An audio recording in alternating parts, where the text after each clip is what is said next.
I want my daughter back. Why should I bargain? I have your soul already. I'm thinking about taking her to the reservation. No! Don't be so dramatic. It's just legend. It's cursed! The movie is The Harbinger. They started in January here in 2018. In pre-production and filming began in April and went through the end of May. So through January and before the start of production, they were inside the studio building all these sets that we're going to go see. In that 4 months, we had 16 crew members, 12 were local. Now, before they walked through the door to manufacture the sets, to create the sets that were used in the filming of the movie, none of the 12 knew anything about film, or none of them had ever worked on a film production. So what we want to do here is and we need to, if we're going to be successful, is get a training program that brings kids or adults or whoever into the filmmaking process. One of the big features of the sets is this probably about 60-foot long cave that they built for one of the important scenes in the movie, that the characters are running down, escaping from some entity, I don't know, evil, that is chasing them through the tunnel. Keep moving, come on. Just a second.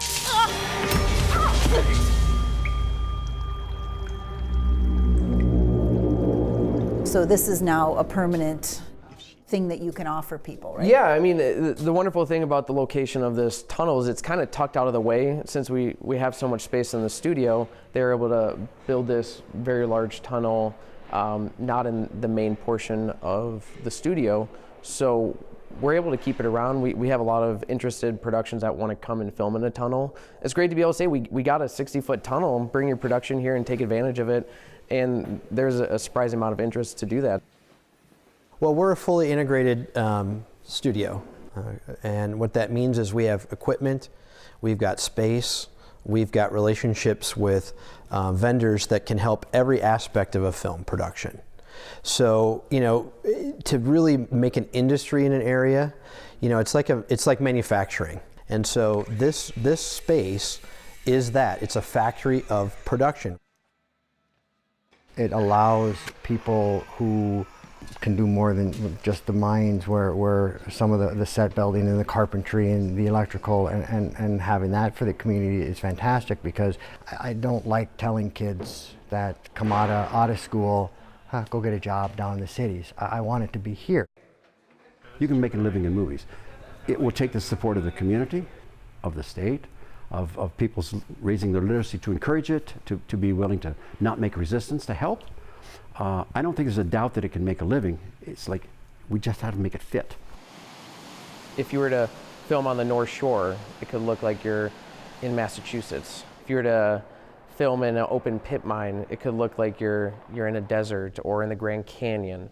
We have the lakes, forests, rural landscapes.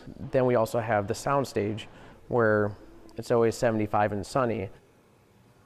So this is one of how many rooms that are set up at any one time? So this is one of, right now, there's 11 sets on the soundstage. So those are 11 static sets, and they were able to, during production, repurpose some of those sets. So overall, I think they had somewhere between 15 to 17 different sets filmed on the soundstage during production. Over the course of, I think, 17 days, they were filming in the studio.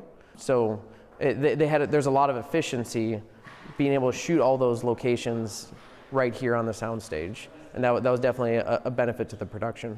If we tore all the sets down and just made it a blank canvas again, it's about 47,000 square feet that is usable to productions, however they see fit. This last production did a great job taking advantage of all the space. It really made their filming efficient, being able to do all those locations right here on the soundstage. It's really humbling and really gratifying to see the impact that only one project has had so far, and we are in talks with many, many more.